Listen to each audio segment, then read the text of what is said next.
പറവൂർ നിയോജക മണ്ഡലത്തിലെ കുടവക്കാട് എന്ന പ്രദേശം 2018 മഹാപ്രളയം ഈ നാടിനെ അക്ഷരാർത്ഥത്തിൽ തകർത്തെറിഞ്ഞപ്പോൾ അവിടെ അവശേഷിച്ചത് കണ്ണീരും തകർന്നടിഞ്ഞ സ്വപ്നങ്ങളും മാത്രമായിരുന്നു. 2000-ലധികം വീടുകൾ പൂർണ്ണമായും 25,000-ഓളം വീടുകൾ ഭാഗികമായും തകർന്ന ആ ദുരന്ത ദിനങ്ങളെ പറവൂർകാർക്ക് ഇന്നും പേടിയോടെ അല്ലാതെ ഓർക്കാൻ കഴിയില്ല. അന്ന് ഉടുതുണിക്ക് മറുതുണിയില്ലാതെ ദുരിതാശ്വാസ ക്യാമ്പുകളിൽ അഭയം പ്രാപിച്ച 100 കണക്കിന് കുടുംബങ്ങളിൽ ഒന്നായിരുന്നു മത്സ്യത്തൊഴിലാളിയായ ധനഞ്ജയന്റേത്. 8 വയസ്സ് മുതൽ RSSൽ പ്രവർത്തിക്കുന്ന ഇന്നും ഉറച്ച BJP-കാരനായി തുടരുന്ന ധനഞ്ജയന് പക്ഷേ തന്റെ MLA VD സതീശനെ കുറിച്ച് പറയാനുള്ളത് സ്നേഹത്തിന്റെയും ഒപ്പം അതിരുകളില്ലാത്ത നന്ദിയുടെയും കഥയാണ്. പ്രളയകാലത്ത് ഒരു ചെറിയ ഷെഡിലായിരുന്നു ധനഞ്ജയനും കുടുംബവും താമസിച്ചിരുന്നത്.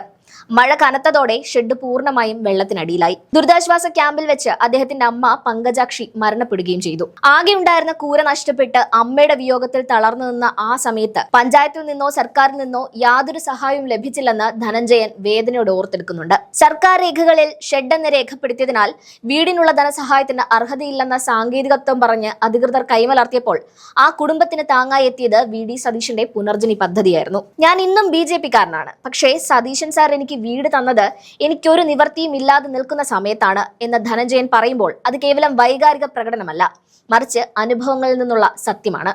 പുനർജനി പദ്ധതിയിലൂടെ ലഭിച്ച മനോഹരമായ വീടിന്റെ ഉമ്മറത്തിരുന്നാണ് അദ്ദേഹം തന്റെ നിലപാട് വ്യക്തമാക്കുന്നത്. സതീശൻ സർ മത്സരിക്കുമ്പോൾ താൻ അദ്ദേഹത്തിന് തന്നെ വോട്ട് ചെയ്യുമെന്നും അതൊരിക്കലും രാഷ്ട്രീയത്തിന്റെ പ്രശ്നമല്ലെന്നും മറിച്ച് അത് തനിക്ക് കയറിക്കിടക്കാൻ അടച്ചുറപ്പുള്ള ഒരു കൂരരെന്ന ആളോടുള്ള കടമയാണെന്നും അദ്ദേഹം പറയുന്നുണ്ട്. പറവൂരിൽ എത്ര കാലം VD സതീശൻ മത്സരിച്ചാലും തന്റെ വോട്ട് അദ്ദേഹത്തിനായിരിക്കുമെന്നും ഈ BJP പ്രവർത്തകൻ അടിവരയിട്ട് പറയുന്നുണ്ട്.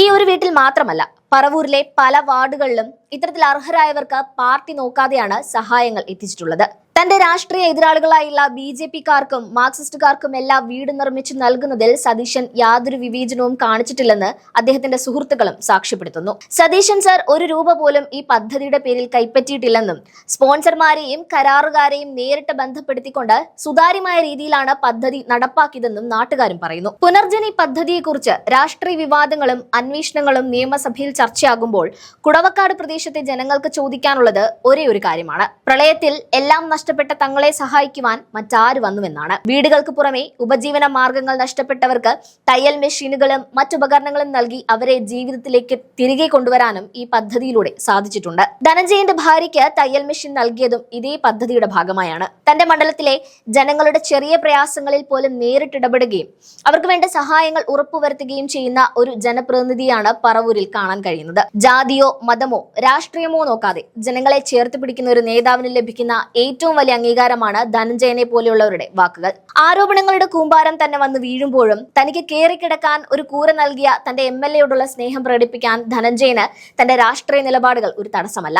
പറവൂർ എന്ന മണ്ഡലം എന്തുകൊണ്ട് VD സതീശനെ വീണ്ടും വീണ്ടും ഹൃദയത്തോട് ചേർക്കുന്നു എന്ന ചോദ്യത്തിനുള്ള കൃത്യമായ ഉത്തരം കൂടിയാണ് സാധാരണക്കാരനായ ധനഞ്ജയനെ പോലെയുള്ളവരുടെ വാക്കുകൾ.